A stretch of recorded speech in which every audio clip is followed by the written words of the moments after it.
gong kisni piwan hanga piwan leit snibat senya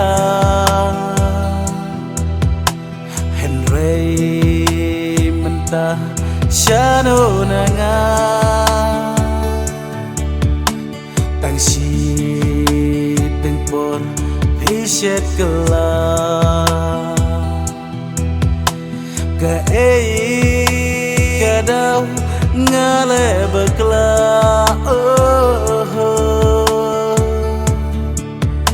ya thu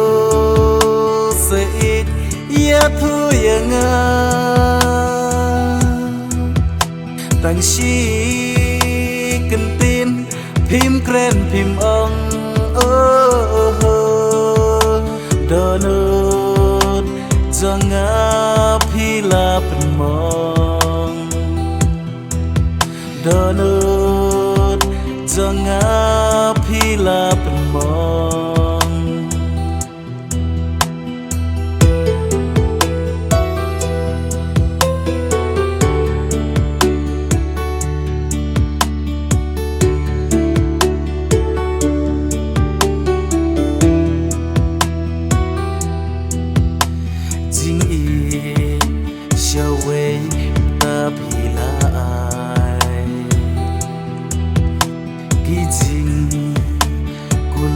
people long cam kai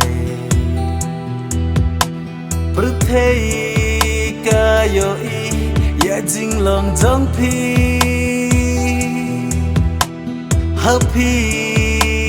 kam kon hirong shisni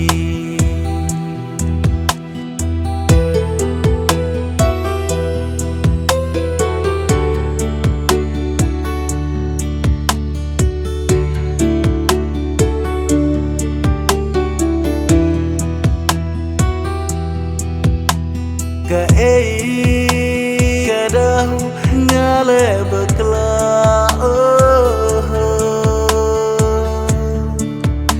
ya thu seit ya thu yanga tang shi kentin phim kren phim ong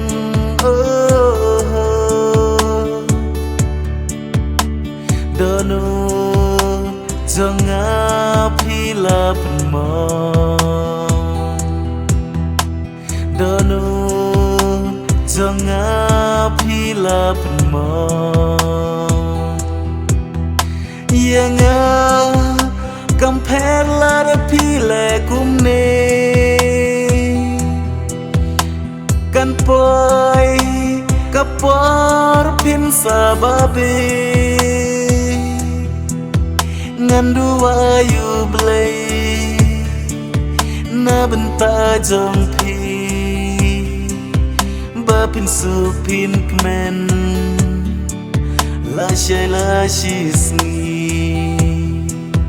ngandu ayu blay na benta jong phi ba pin su pin kmen la shisni